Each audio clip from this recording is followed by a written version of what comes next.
Alhamdulillahi Rabbil Alamin. Wabihi nasta'inu ala umuri dunya waddin. Wa ashhadu an la ilaha illallah wahdah la syarika lah.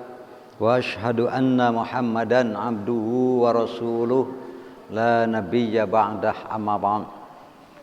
Kita sekarang masuk kepada arah pandangan ketika salat dan hukum menoleh. Karena ini juga biasa ada para pembisik, sudah lama katanya tidak menerangkan bab sholat. Ya mohon maklum karena sekarang kepala saya penuh dengan kebencian saya kepada Zionis, gitu ya. Rarasaan teh hayang ngebahas nu kaitan jeung Israel we jeung Palestina. An Amir bin Abdullah. Hadis pertama dari Amir bin Abdullah ibni Zubair an abihi, berarti dari Abdullah bin Az-Zubair. Anna Nabiyya sallallahu alaihi wasallam, bahwa Nabi sallallahu alaihi wasallam itu idza tasyahhada, apabila beliau bertasyahud, wada'a yadahul yusra ala fakhidhil yusra, menyimpan tangan kanan di atas paha tangan kiri di atas paha kiri. Wa wada'a yadahul yumna, dan beliau menyimpan tangan kanan ala fakhidhil yumna, di atas paha kanan. Wa asyara wa asyara, lalu beliau menunjuk. Asyara artinya menunjuk bi usbu'ihi sababah, dengan jarinya yang telunjuk. Jadi beliau menunjuk. Coba kalau kita, ini kan sudah ya sebelumnya ya. Sudah. Pembahasan ini sudah selesai. Sebab kalau berdasarkan hadis ini saja jadi begini Pak, simpan ngacung yang unggulnya. Coba menyimpan tangan kiri di atas paha kiri, menyimpan tangan kanan di atas paha kanan, lalu berisyarat. Selesai, kieu we unggul. Nah itu kalau baca satu hadis begitu Pak. Tapi karena hadisnya banyak, yang akhirnya ini yang paling lengkap dari semua praktek sholat. Ininya dibikin lingkaran. Karena Nabi mengepalkan seluruh jari lalu menunjuk, ada, tapi kan tidak lengkap. Tapi yang lengkap adalah dilipat dua jari lalu dibuat lingkaran antara jari tengah dengan ibu jari, buat lingkaran seperti angka 5 Arab,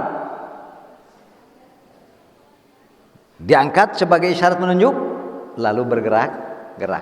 Ini ibadah praktek sholat waktu tahiyat yang paling lengkap, tidak ada yang lebih dari itu.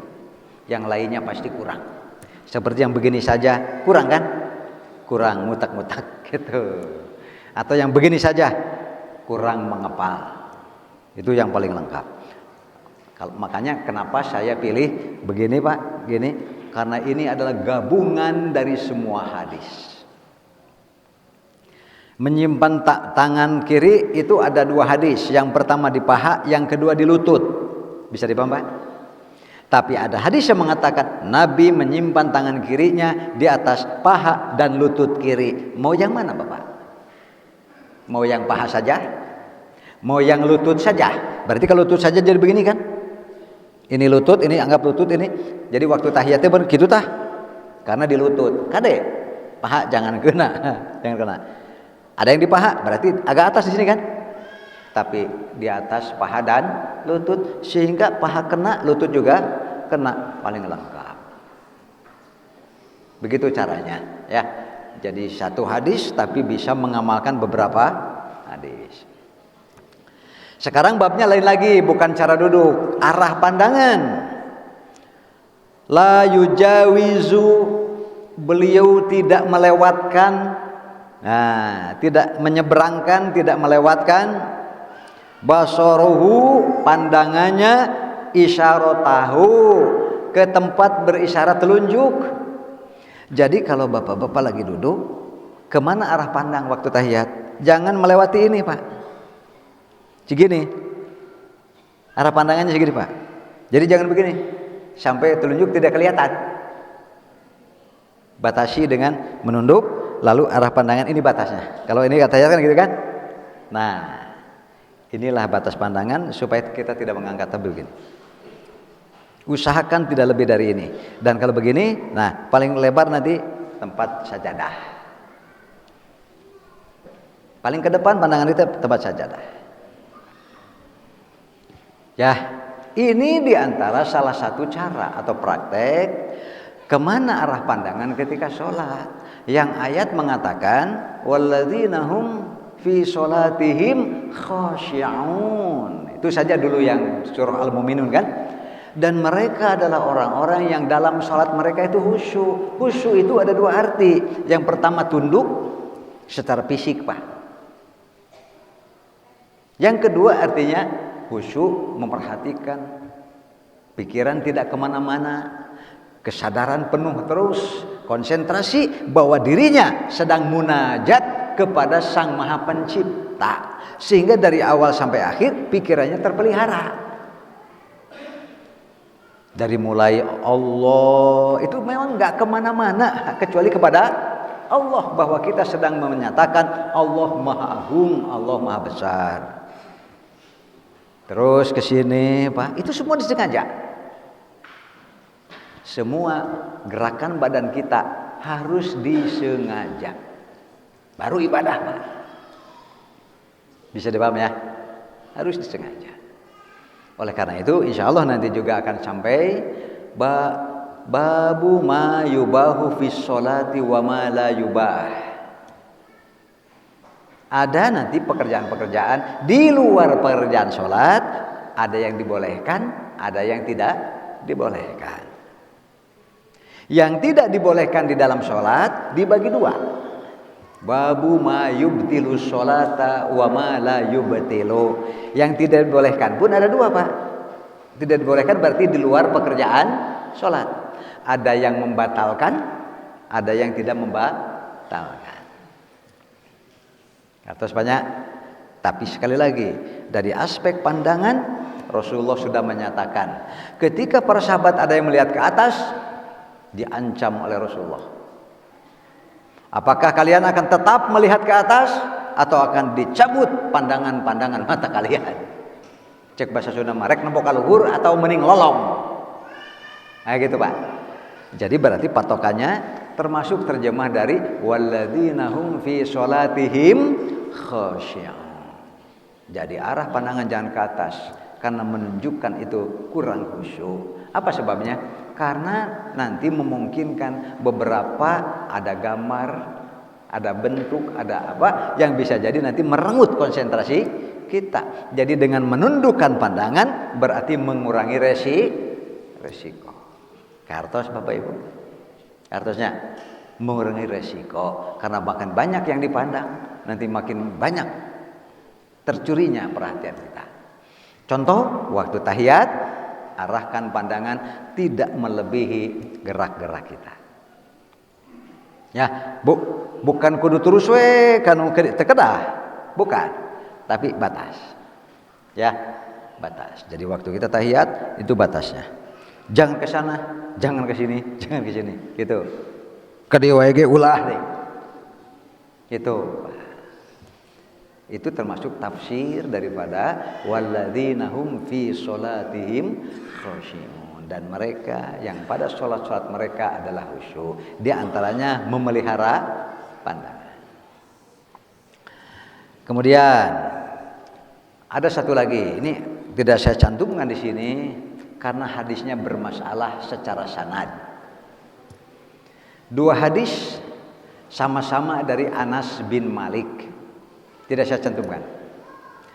Diriwayatkan sama keduanya oleh Imam Al-Baihaqi di dalam kitab yang beliau susun namanya As-Sunan Al-Kubra.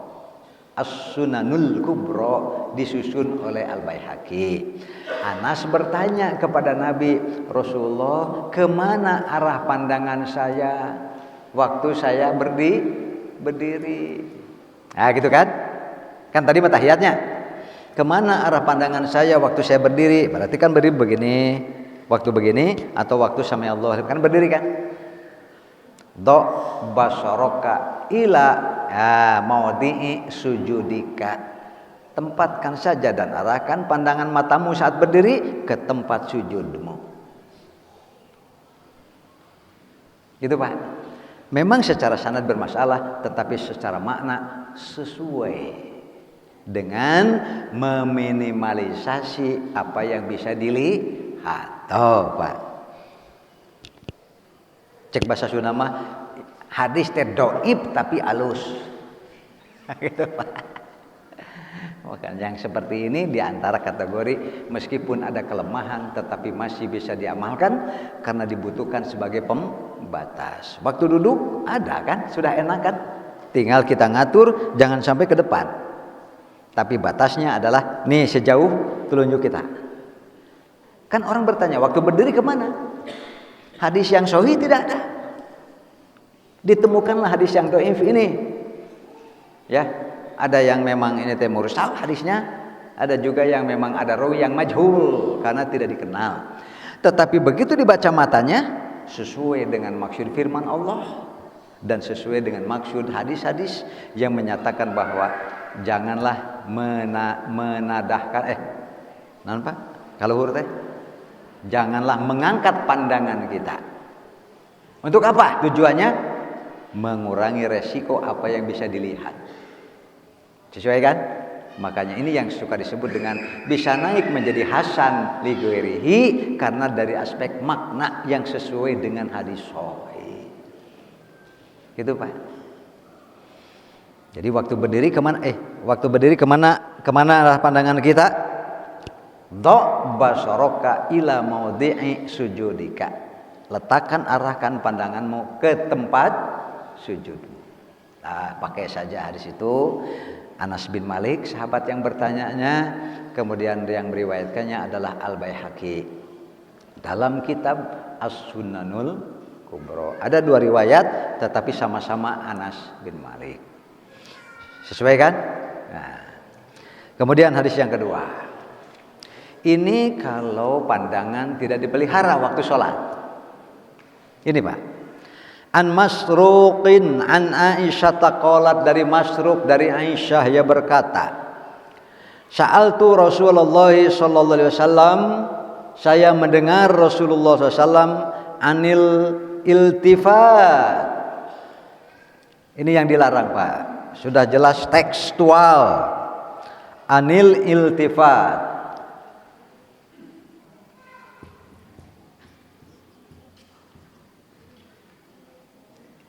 Iltifat itu iltafata yaltafitu iltifat gitu kalau santri mah ya. Iltifat itu asalnya, makna asalnya adalah mengambil barang dengan cepat dan paksa. Cek bahasa orang mah ngajamret gitu kan. Ya kan ya? Ngajamret cek orang mah gitu. Menjamret kan? Nanti kalau dengan paksa dan membahayakan namanya apa itu? Curas. Pasalnya ada pencurian dengan kekerasan. Ini setan ini keras, Pak, sama kita. Apa? Dia suka curas, Pak. Melakukan pencurian dengan paksa. Apa itu? Rasulullah, saya kata Aisyah, saya bertanya kepada Rasulullah tentang menoleh pada waktu sholat. Ada kan? Karena ada orang lewat, Pak.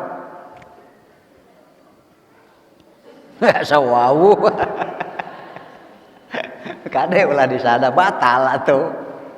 Itu makanya tadi ma yubahu fi shalah, ma la yubahu fi shalah, yang tidak boleh dilakukan di dalam sholat. Dibagi dua, ada yang membatalkan, ada yang tidak membatalkan. Bagaimana dengan waktu sholat menoleh? Boleh tidak? Tidak boleh. Batal tidak sholatnya? Tidak batal. Karena apa? Makanya sekali lagi, di dalam sholat itu mayubahu fi sholah, di luar pekerjaan sholat ada yang boleh dikerjakan. Bisa dipahami ya? Boleh nih. Tapi juga ada mala yubahu fi sholah, yang tidak boleh. Yang tidak boleh dibagi dua. Apa itu? Yang membatalkan dan tidak membatalkan. Menoleh boleh tidak? Tidak boleh. Kalau kita waktu sholat menoleh, batal tidak sholatnya? Tidak batal. Berarti menoleh pekerjaan yang tidak boleh dalam sholat, tapi tidak membatalkan. Sekarang, Allahu Akbar. Takbiratul ihram. Takbir artinya mengucapkan Allahu Akbar. Ihram mengharamkan beberapa pekerjaan yang asalnya halal. Itu ihram di sini maksudnya.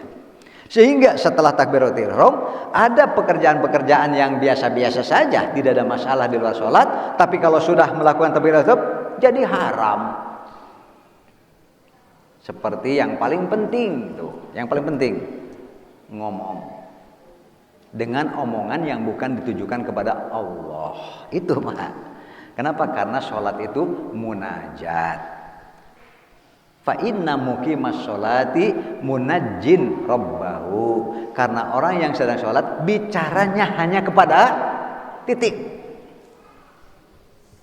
Dengan bahasa Sunda apa? Waktu sujud, ya Allah, abdi bade nyunatan. Can boga doma ya Allah. Pemugi gitu, dilungsurkeun langit, ti langit doma dengan bahasa Sunda. Boleh tidak? Boleh tidak? Boleh, asal kepada bisa dipaham Bapak Ibu? Bisa dipaham? Mau dengan bahasa Arab diambil dari Quran boleh. Umar entah apa fitnah yang menimpa kepada dirinya. Beliau dalam sujud ngimaman waktu subuh sampai bergerak-gerak bahunya karena menangis. Allahumma inni ashku basi wa huzni ilaik. Ya Allah, hanya kepadamu aku adukan segala beban pikiranku, beban batinku, kekhawatiranku, kegalauanku, kebingunganku, hanya kepadamu dengan bahasa Arab. Kenapa Umar dengan bahasa Arab? Karena Umar belum belajar bahasa Sunda. Ya kan? Bisa dipaham? Wong Jawa ya basa Jawa. Ya kan? Gitu, Mbak. Orang Sunda aku Sunda. Boleh. Tapi kan ada katanya yang bahasa Arab yang dari Nabi. Oh, lebih bagus asal cocok. Walaupun bagus kalau tidak cocok doa mah buat apa? Bisa dipaham, Pak? Oh, ini doa bagus. Cocok tidak dengan maksud tidak cocok. Buat apa? Bisa dipaham ya? Jadi doa itu cari yang cocok. Ketika doa-doa di tempat yang bebas, silahkan berdoa, silahkan berdoa. Itu seperti doa ini Pak. Ini bukan, tidak ada di hadisnya nih. Ini bikinan Ustadz ini. Bikinan Ustadz. Ya, di Palestina bikinan Ustadz. Karena kasusnya kasus Palestina. Nanti kalau ada pamanya, imam-pamanya Cianjur, ya jangan Palestina lagi. Ya Allahumma anjil mustafina mina fi Palestina kan geus aman. Sekarang yang reweuh Cianjur ganti fi Cianjur gitu. Menunjukkan doa boleh. Sekarang takbiratul ngomong haram halal. Boleh tidak? Nah gitu, ngomong. Tapi ngomong yang tidak ada kaitannya dengan berbicara kepada Allah. Haram hukumnya. Sama dengan tadi menoleh, haram hukumnya. Batal tidak? Tidak batal. Tapi kalau ngomong ngobrol selain haram juga membatalkan. Kenapa kata Nabi la tasihu sholatun bikalamin nas? Tidak sah sholat dengan omongan orang dengan orang. Makanya kalau ngomong kepada Allah di tempatnya sujud, setelah tasbih tambah sok. Mau ngomong apa kepada Allah silahkan. Yang kedua setelah atahiyat, innaka hamidum majid. Ya kan?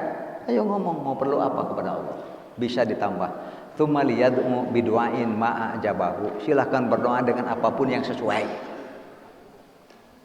Setelah tahiyat beres innaka hamidum majid, kita masih ada permohonan, sok silahkan. Ya Allah, anak saya mau nikah, berilah saya rezeki. Bisa, Pak.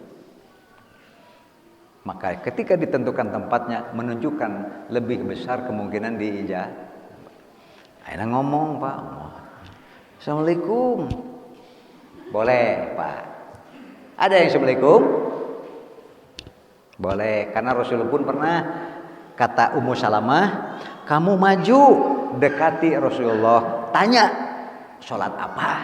Rasul sedang sholat Pak, karena saat itu sholat ba'da asar. Sedangkan kan Rasulullah seumur hidup belum pernah sholat pada asar. Kamu dekati, kata Rasulullah kata Ummu Salamah kepada seorang perempuan muda gitu ya. Tanya, Rasulullah, ini sholat apa? Kok baru pertama kali Anda melakukannya gitu? Kalau Rasulullah berisyarat, kamu mundur. Nah, Rasulullah, sholat naon eta teh? Asana mah abdi macan ningal Rasulullah sholat gitu. Boleh, Pak. Ya, berisyarat untuk menghentikan agar orang jangan ngomong. Ai budak teh ganeng wae. Tuh, boleh, Pak. Boleh. Cek budak teh. Dia diturutan ke budak. Budak teh tak batal, Pak, batal ya. Gitu. Assalamualaikum. Nah. Gitu, Pak. Pas sekali, gening mama. Enggak ulah, Pak. Batal. Dosa henteu? Masalahnya dosa, Pak. Kalau tidak dosa mah pek teh tinggal balikan lagi dari takbiratul ihram. Dosa. Dosa teh kan neraka. Kan gitu kan? Makanya jangan ngomong yang di luar yunaji rabbahu. Bicaranya kalau mau bicara hanya kepada Allah. Walaupun kita mengatakan begini, Assalamualaikum warahmatullahi. Tujuannya kita sedang kepada Allah, tidak ada kepada siapa. Tujuannya, Pak. Adapun nanti hikmahnya, karena kamu salam kepada orang yang di kananmu, kirimu, dan kepada malaikat, itu mah hikmah, Pak. Tapi sholat itu adalah bicaranya hanya kepada Allah. Itu repotnya ini, Pak. Kata Rasulullah, fahuwa, menoleh dalam sholat itu ikhtilasun yakhtalisuhu syaiton, penjambertan tadi, Pak. Karena iltifat itu adalah mengambil dengan paksa.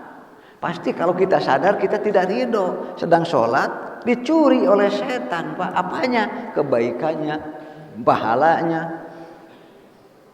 Ketika kehusuan menurun, pahala menurun, Pak. Bisa dipahami ya? Ketika makin kawur, makin rusak juga pahalanya. Siapa yang menyebabkan demikian? Pastilah setan. Itu dalam hadis Bukhari itu ada idza qaumal 'abdu fa shalla faja'a asyaitonu wa qala. Kalau seorang hamba berdiri, setan langsung, Pak, hadir. Langsung hadir dan akan berkata, uzkur kaza, banyak hal-hal yang tiba-tiba datang masuk ke dalam pikiran. Hati-hati. Itu ada termasuk cara setan mengurangi pahala sholat kita. Termasuk ini diantaranya. Menoleh dalam sholat adalah pencurian dan penjamretan yang dilakukan oleh setan min sholatil abdi, dari sholat hamba. Bisa jadi sholatnya tetap 4 rakaat, tapi nilainya sekarang yang terus terdegradasi, merosot ya, terreduksi istilahnya, terus terkurangi oleh gangguan-gangguan setan. Kudu apiknya banyak. Berarti kalau kita mau sholat itu setelah sudah benar-benar siap, mendukung ya, kondisinya mendukung, representatif untuk kita sholat, sehingga memungkinkan untuk lebih khusyuk. Jangan di tempat yang ramai, banyak gambar, ya kan? Bisa, tetapi biasanya lebih berat perjuangannya. Walhasil berarti meminimalisasi apapun yang bisa mengganggu, supaya nanti tercapai walladzina hum fi sholatihim khashi'un. An Ali bin Zaid an Sa'id bin al-Musayyab atau Musayyib, boleh ya. Ini murid kesayangan Abu Hurairah, dulunya hamba sahaya, lalu dimerdekakan, menjadi murid. Ternyata cerdas, pintar, sampai semua hadis Abu Hurairah dihafal. Akhirnya karena Abu Hurairah sayang ke santri istimewa, Abu Hurairah punya anak perempuan, dikawinkan. Sehingga Sa'id bin Musayyab selain murid paling hebat di antara murid Abu Hurairah, juga sekaligus menjadi menantunya Abu Hurairah. Ini Abu Sa'id. Bisa dibaca Musayyab, bisa Musayyib bacanya. Qala berkata, qala Anas bin Malik, Anas bin Malik berkata radhiyallahu anhu, qala li Rasulullah sallallahu, Rasulullah sallallahu bersabda kepada saya, kata Anas nih, Ya bunayya anaking kasep bager pinter gitu anakku iya kawal iltifata fis shalah hindari jauhi dari menoleh pada waktu hindari fa innal iltifata fis shalah karena menoleh karena ingin melihat sesuatu Pak mau sengaja mau refleks ya kan mau sengaja mau refleks sama tuh Pak refleks oke hati-hati tuh dina sholat mah tetap itu adalah perbuatan setan mencuri perhatian kita. Halakatun itu adalah kecelakaan kerugian menoleh dalam sholat memang aduh Pak luar biasanya Pak kita saja sedang sholat hayang we gitu Pak tuh nepi ka sagala apal osok itu bu osok tara osoknya kemaha tuh do basoroka ala maudhi'i sujudik untuk cari amannya fokuskan ke tempat sujud ikat di situ ya kan hati-hati deh jangan banyak gambar anu rame deh hade sulamna euy kisruk sade wae ade eta gambarna cocok pisan gitu tapi lamun mun kukuring mah nu nyieuna tungtungna teh poho Pak terus we eta nafsirkeun gambar makanya pilih juga sajadah karpet yang jangan terlalu banyak memancing pikiran lah satu warna sajalah kalau bisa mah lebih aman kan paling hejo teh hejo we ieu mah geus we Pak paling kitu naon ya moal loba teuing rame ya sekali lagi usaha-usaha untuk mengurangi hal-hal yang dapat mengganggu itu hukumnya wajib coba Bapak Ibu khusyuk dalam sholat hukumnya wajib sunat wajib dalam kaidah mengatakan al-wasilah ilal wujub wajib. Semua yang dapat menyampaikan kita agar terlaksana kewajiban ikut wajib. Seperti lantaran bisa mengganggu kehusuan teh gambar-gambar, tulisan-tulisan yang ramai dan lain sebagainya, suara-suara berarti meminimalisasi kalau bisa tidak ada. Juga hukumnya wajib. Gitu. Ya. Jadi ini tentang arah pandangan, waktu berdiri amankan, ikat pandangan kita, tujukan ke tempat sujud. Lebih dalam tidak ada masalah, keluar itu yang jadi masalah. Kemamun keluar ke samping, menoleh namanya. Bisa dipaham Pak? Itu. Kemudian, fa in kana la budda. Kalau memang berat, karena memang tidak mudah Pak. Menetapkan fokus kepada satu arah titik itu memang tidak mudah. Itu dikeluhkan oleh Anas. Duh kumaha Rasul udah berat atuh sok aya sora aya we gitu.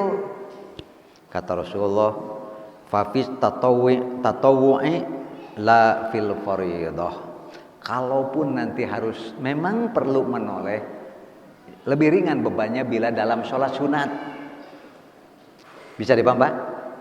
Kalau kita sedang sholat sunat menoleh, beban pengurangannya lebih ringan dibanding dengan pada sholat wajib.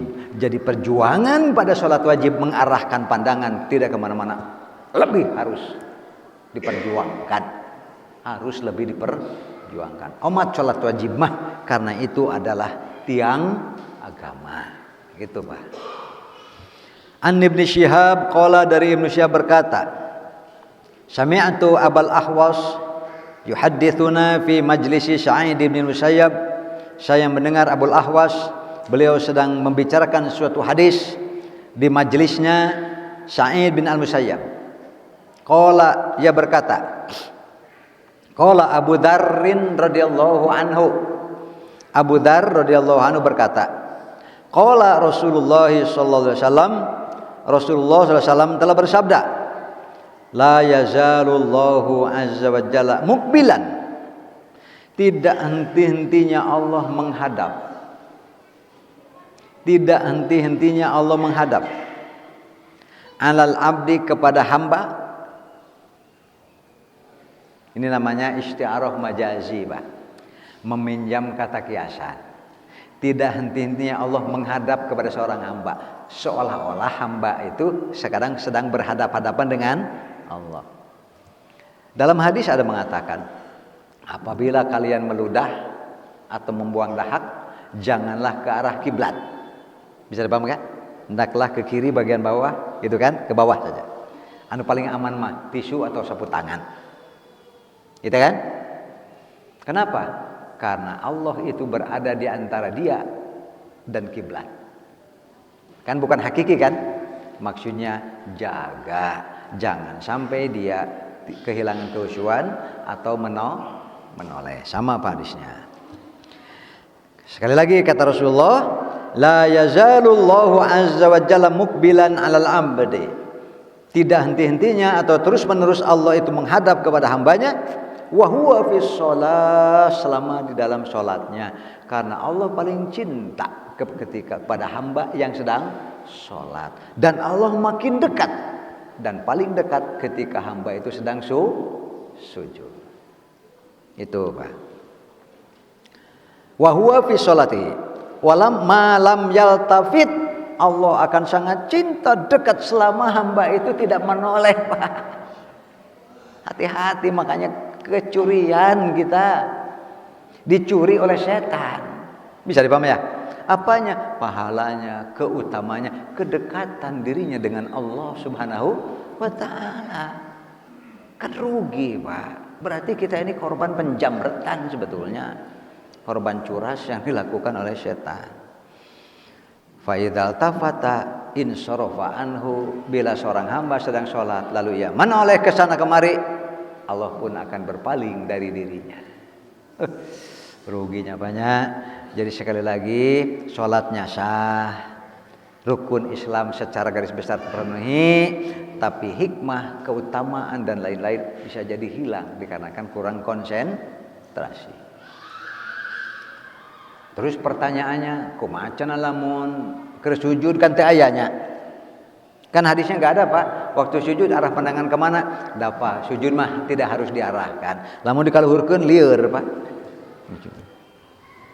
Lieur lah. Kahanapkeun ting lieur. Mentak sujud mah ya kadinya we kahanapeunan namanya. Kan lebih gampang. Justru yang jadi perhatian itu waktu berdiri, waktu duduk gitu. Bagaimana dengan waktu ruku? Ya, pokoknya jangan melebihi titik. Waktu berdiri saja batasnya tempat sujud, batasnya. Adapun kalau ke dalam kan tidak ada masalah. Yang jadi masalah itu kalau ke depan, sebab dia akan mendekati yang disebut larangan pasti, yaitu menaikkan arah pandangan. Itu mah memang diancam. Jadi patokannya itu, Pak, jangan menaikkan arah pandangan. Makanya itu hadis pengaman yang sabda Rasul kepada Anas bin Malik, simpanlah, arahkanlah arah pandanganmu ke tempat sujudmu. Anas, riwayat Al-Baihaqi. Itu pengaman ya, pengaman pembatas. Terakhir, bagaimana dengan memejamkan mata? Ya kan? Boleh tidak memejamkan mata? Ya harus ada tujuan. Ya kan? Harus ada tujuan. Kalau tidak ada tujuan ya jangan, Pak. Ngapain dipejam-pejamkan? Nya abdi teh lamun beunta atau duh sok hayang ngareret wae. Kalau sekiranya dengan terbuka begini kita dikhawatirkan, khawatir akan tercuri pandangan sampai menoleh, buru-buru pereumkeun. Contoh, Pak. Teu naon, asal jangan melihat. Kenapa? Karena yang dilarang itu bukan menengadahnya, tapi jangan mengarahkan pandang.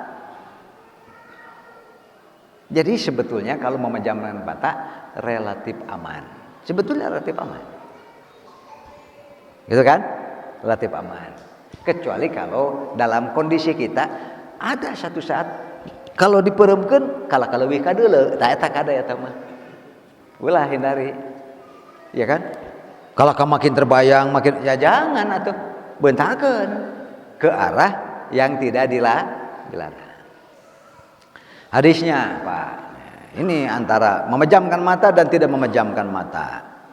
An Abi Hurairah radhiyallahu anhu qala, dari Abu Hurairah semoga Allah meridhoinya, ia berkata, amara Rasulullah sallallahu alaihi wasallam, Rasulullah SAW memerintahkan saya biqatlil aswadain, untuk membunuh dua binatang hitam. Apa dua binatang hitam? Fi sholati, meskipun di dalam salat. Berarti ya menu tadi mah ganggu kehusuan, aya nama kaitannya dengan hifdun nas, hifdun nafsi, memelihara keselamatan diri. Bisa dipaham, Pak? Kita sedang sholat di masjid, tiba-tiba ada gempa, ini bergoyang, teruskan atau lari, Pak? Lari atuh, pada teu syahid, Pak. Teu syahid teh kieu, aku mah Allah we maut-maut, eta mah cek bahasa Sunda ngababukeun. Istilah Ustaz Usman mah ka Allah cenah ngababukeun gitu. Harus ada tawakal dari kita, yaitu menghindar. Ya kan cenah sedang sholat, lebih penting nyawa kamu daripada sholat. Kenapa? Karena bisa pindah kanu aman. Nih contohnya, nih mah bukan gempa lagi, Pak. Nih, apa itu yang disebut dua binatang hitam? Al-hayyatu wal aqrab. Al-hayyah artinya ular, aqrab artinya kalajengking, skorpion, Pak, ya. Kenapa harus dibunuh? Kenapa harus dibunuh, Pak?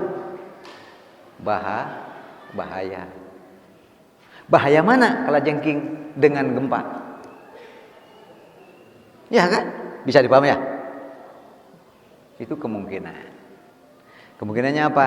Yang dipatuk ular belum tentu dia mati, Pak. Bisa dipaham, Pak? Tapi kemungkinan terburuknya adalah mati keracunan. Oleh karena itu bunuh. Gitu, Pak. Kumaha bunuh teh? Lari wani. Itu wani mah ini itu, berpindah tempat. Ini juga menjadi dalil bahwa ini maksudnya apabila sholat di tempat-tempat yang memungkinkan ada bahaya, ya begitu, jangan memejamkan mata. Mungkin ada ular, mungkin ada kalajengking, pereme, mangga kumaha Allah dicocok ulah, Pak. Bisa dipaham ya? Kenapa ada sholat khauf? Bisa dipaham? Kenapa ada sholat khauf? Berarti rasa takut itu juga harus diperhatikan. Sampai syarat lamun dipraktekkeun lieur, Pak. Ayeuna pasukan teh 2 baris. Ini salat 1 rakaat dengan imam. Setelah 1 rakaat sujud, dia mundur ke belakang, yang belum ke depan, kan jadi 1 rakaat. Terus yang ini maju, yang ini jaga-jaga. Jaga-jaganya selesai belum? Belum. Menunggu orang yang ini rakaat kedua. Nanti bareng dengan yang tadi. Kan dia baru 1 rakaat yang rombongan, ini 1 rakaat, ditunggu sambil jaga-jaga, Pak, ke arah-arah yang memungkinkan muncul musuh. Itu namanya mayubahu fis sholat, apa yang boleh dilakukan di dalam sholat. Jadi sekali lagi, yang paling penting adalah konsentrasi, kemudian hindarkan segala sesuatu yang memungkinkan bisa merusak kehusuan sholat. Termasuk arah pandangan, yang paling aman adalah ke tempat sujud, membatasinya, waktu duduk tidak melebihi gerakan tangan. Ya, adapun waktu sujud, eta mah ke tempat sujud we. Demikian Bapak Ibu yang dimuliakan Allah Subhanahu wa taala. Semoga Bapak Ibu senantiasa dianugerahi sehat walafiat.